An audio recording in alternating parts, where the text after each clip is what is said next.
Hello everyone, I am doctor Vijay Chawla, assistant professor of mathematics, Maharaja Agrasen Mahavidyalaya Jagadhri. जो हमने lecture series शुरू करी है कोरिलेशन की, सबसे पहले डिस्कस करा था कोरिलेशन होता क्या है, फिर उसके यूजेस क्या है, उसकी डिग्री डिस्कस करी थी। सेकंड लेक्चर में हमने डिस्कस करा था कि curl Pearson method of correlation. Third हम लेक्चर में डिस्कस कर चुके थे कि हमने जब एज्यूम मीन मेथड से या शॉर्टकट मेथड से हम कैसे कोरिलेशन निकालेंगे। अब जो आज हमारा डिस्कशन का टॉपिक रहेगा that is method based on use of actual data और डायरेक्ट मेथड। कई बार आप देखोगे पद होती हैं जो मदों की संख्या काफी कम होती है, हम क्या कर देते हैं, हम कोई भी मेथड नहीं यूज करते, मीन वाला या शॉर्टकट मेथड। हम क्या कर देते हैं, क्योंकि संख्या इतनी कम है पदों की, तो हम क्या कर देते हैं, डायरेक्ट ही कर देते हैं। कई बार एग्जाम में भी लिखा आ जाता है calculate the curl pearson coefficient of correlation by the direct method. नहीं भी लिखा हो, आपके पास एंट्रीज कम हो, तो आप क्या करोगे, उसको डायरेक्ट मेथड से भी कर सकते हो। अगर जो लिखा होगा तब तो करना ही होगा, नहीं भी लिखा होगा, आपकी पदों की संख्या कम हो, तो आप डायरेक्ट मेथड से भी कर सकते हो। बिल्कुल आसान है, सेम उसी के पैरेलल है जो लास्ट लेक्चर में करा है। इसका एक बार फॉर्मूला बता देता हूं, सेम उसी के पैरेलल है। आर से डिनोट करते हैं, क्या होता है, एन, अभी दोनों में डिफरेंस भी बताता हूं जो हमने करा था, summation X Y minus summation X summation Y N summation X square minus summation X का whole square N summation Y square minus summation Y का होल स्क्वायर। अगर जो ध्यान से थोड़ा लास्ट लेक्चर सुना होगा तो उसमें और इसमें क्या डिफरेंस आया, उसमें हमारा एन सेम था, एक्स वाई की जगह हमने क्या लिखा था, D X D Y. D हमारा क्या था, D X, that is X minus A हमारा क्या था, एज्यूम मीन। अब आपने कुछ नहीं चेंज करना, जहां dx dy वो सेम हमारा यहाँ dx समीशन dy था, n summation dx square minus dx का होल स्क्वायर था, n summation dy square minus dy का होल स्क्वायर। अब चेंज क्या हुआ, कोई चेंज नहीं हुआ, जहां dx dy था वहां पे क्या आ गया, just simple x and y, क्योंकि हम एज्यूम मीन मेथड अब यूज नहीं कर रहे, हम डायरेक्ट ही कर रहे हैं। बिल्कुल इजी पड़ेगा, करेंगे तो हमें इसमें कुछ करना ही नहीं है। उसमें तो फिर भी करते थे, dx dy निकालते थे, dx हमारा होता था x माइनस ए, dy होता था y माइनस बी। इसमें आपने डायरेक्ट एक्स वाई करना है। एक एग्जांपल क्या से क्लियर कर देता हूं अभी आपको। Question number 1, from the flowing data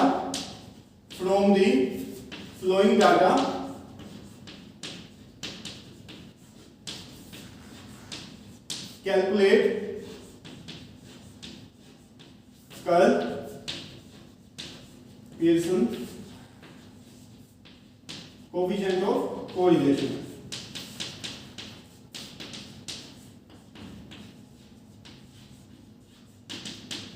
हमने क्या करना है, from the flowing data calculate curl pearson coefficient of correlation. अब डायरेक्ट ही एक्स वाई लिख रहे हैं, बार बार वैसे लिखेंगे फिर साफ करेंगे।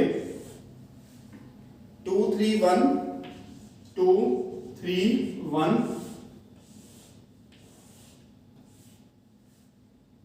5 6 4।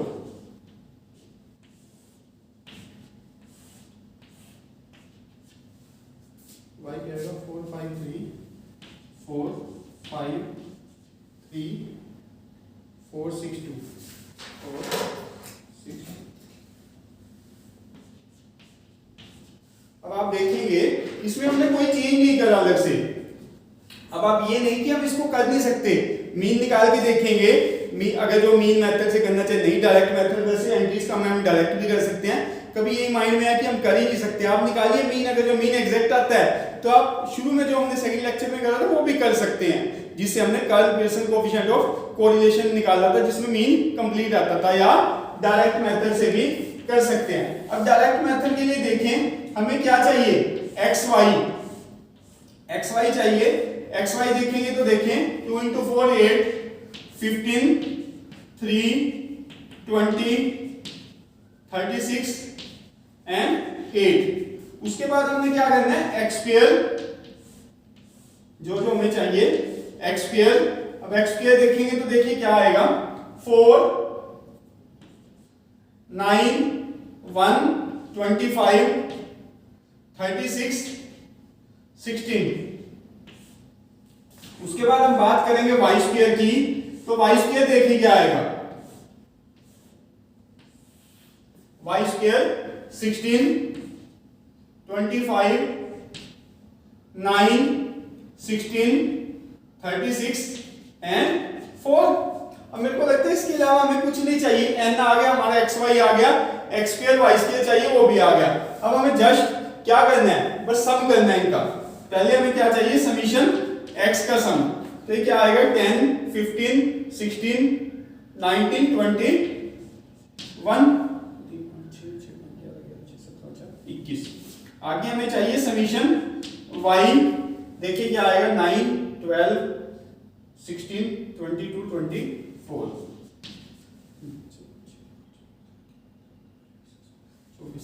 नेक्स्ट देखेंगे तो आप क्या आएगा xy देखिए क्या आएगा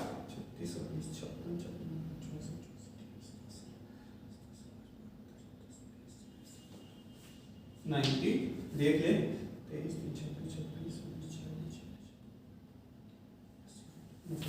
ये देखेंगे तो x स्क्वायर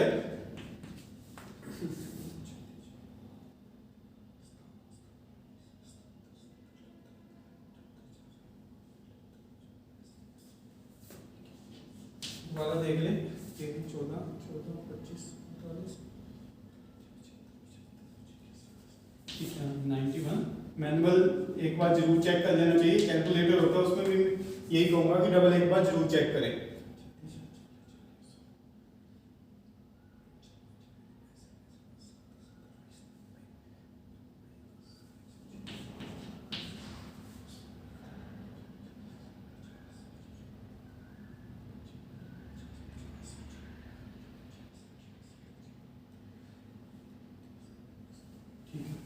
जस्ट हमने क्या करना है, यहाँ पे वैल्यू रखनी है। r किसके इक्वल हो जाएगा, n हमारा क्या है 1 2 3 4 5 6, n हमारा 6 इंटू अब हमें क्या चाहिए समीशन xy। समीशन xy क्या है 90 माइनस समीशन x क्या है 21 इंटू समीशन y 24। यहाँ क्या चाहिए n 6 into summation x square. Summation x square means 91 minus summation x का होल स्क्वायर 21 का होल स्क्वायर, फिर n summation y square 106 minus summation y का होल स्क्वायर दैट इज 20। यही आएगा। जस्ट अब हमें कैलकुलेशन करनी है, कैलकुलेटर आपको अलाउड होता है, नहीं तो मैनुअल भी कर सकते हैं। ये जब करेंगे 84 50, दोबारा देखें 184 8 50 6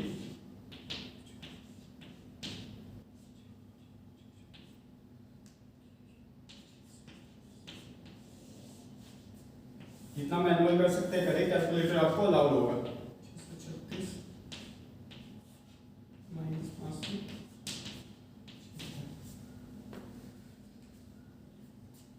36 by 105 36 by 105 ये सब्ट्रैक्ट कर सकते हैं।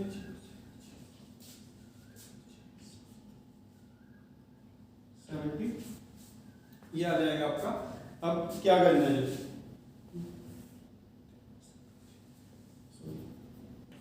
अब आपने क्या करना है, बस जस्ट इसका अंडर रूट निकाल के आपने क्या करना है उसको उससे डिवाइड करना है। ये आ जाएगा 36 by 79.37 36 by 79.37। ये कैलकुलेशन कर लोगे तो क्या आएगा 0.453 0.453। तो ये आपका आ जाएगा, बिल्कुल आसान है, उसी के पैरेलल है। इवन वहां dx dy था, यहाँ पे डायरेक्ट x एंड y है। ये फॉर्मूला एक वो याद रख लो या ये याद रख लो, वहां से ये हो जाएगा और यहाँ से वो आपको याद रह जाएगा कैसे लिखना है। ये बिल्कुल ही सिंपल है। जब लिखा हो पेपर में डायरेक्ट मेथड तब करना है, या ये संख्या काफी कम हो 3 4 5 6 तक आप डायरेक्ट यूज कर सकते हो। करिए दूसरे भी मेथड से सकते हैं, बट अगर जो एग्जाम में लिखा है बाय द डायरेक्ट मेथड तब आपको ये फॉलो करना पड़ेगा। आसान सा है, कर सकते हैं। एक और इस टाइप का एक छोटा क्वेश्चन करवा देता हूँ, कई बार 4 मार्क्स का एग्जाम में आ जाता है। उसमें आपको ऐसा कुछ गिवन होगा, जस्ट आपने फॉर्मूले में क्या रखनी है वैल्यू रखनी है, वैसे वो करवाने की जरूरत नहीं है। एक बार थोड़ा सा वैसे ही बता देता हूँ छोटे क्वेश्चन के लिए, क्योंकि अब तक हमने क्या करा था, हमने ये सारी चीजें निकाली थी, n summation x y summation x summation y।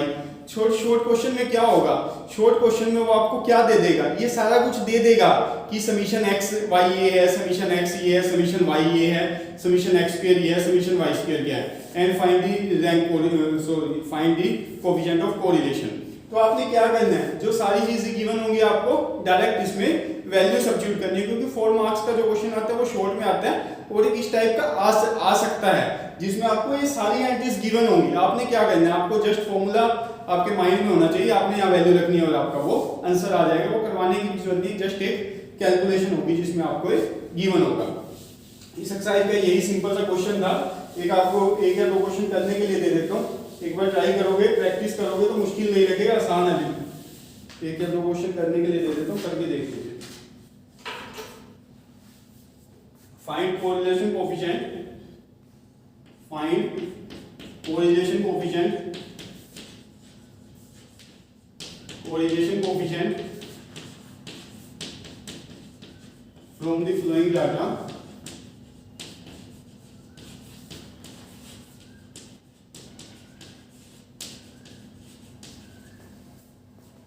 n is equal to 10,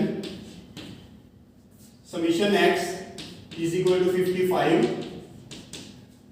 summation y is equal to 40, summation x square is equal to 385, summation y square 192, summation xy 180। यही क्वेश्चन का भी आपको हिंट दे रहा था मैं, आपको सभी कुछ गिवन है, आपने क्या निकालना है, कोरिलेशन कोएफिशिएंट, सब कुछ गिवन है। अभी फॉर्मूला यही तो लिखा था, n summation xy minus summation x summation y minus n divide में क्या था, n summation x square minus summation x का whole square, n summation y square minus summation y का होल स्क्वायर। आप देखेंगे सब कुछ गिवन है आपको, बस जहां समीशन x का होल स्क्वायर करना है तो वहां इसका स्क्वायर हो जाएगा, जहां y का होल स्क्वायर करना है वो इसका स्क्वायर हो जाएगा। कर सकते हो, बिल्कुल easy. Question number second, find karl pearson coefficient of correlation, coefficient of correlation by direct method, by direct method x y 5 5 4 2 3 10 2 8 1 4। ये क्वेश्चन अभी जैसा करवाया सेम वैसा से क्वेश्चन है, बस ये आपको इसलिए करवाया था कि ऊपर कई बार ये शॉर्ट में दे देता है, तब आपको डायरेक्ट मेथड याद रखना है, अदरवाइज ये ज़ूम इन मेथड से फिर नहीं कर पाओगे, क्योंकि इसमें फिर ज़ूम इन मेथड से आपको और चीजें चाहिए जो कि शायद कुछ चीज को आपको प्रॉब्लम रहे, तो आप डायरेक्ट मेथड से ही कर सकते हैं। ये इसमें लिखा होगा बाय डायरेक्ट मेथड से डायरेक्ट से करिए, जब आपको टर्म्स कम दिखे, पद कम दिखे तो इससे कर सकते हैं, नहीं तो आप मीन वाला मेथड भी यूज कर सकते हैं। अगर जो मीन पॉइंट में आए तो ज़ूम इन मेथड भी यूज कर सकते हैं। आसान सी एक्सरसाइज थी, उनसे बिल्कुल इजी आ जाता है कई बार शॉर्ट में क्वेश्चन, तो आप कर सकते हैं, आपको डायरेक्ट मेथड का पता होना चाहिए। Thank you student, thanks a lot.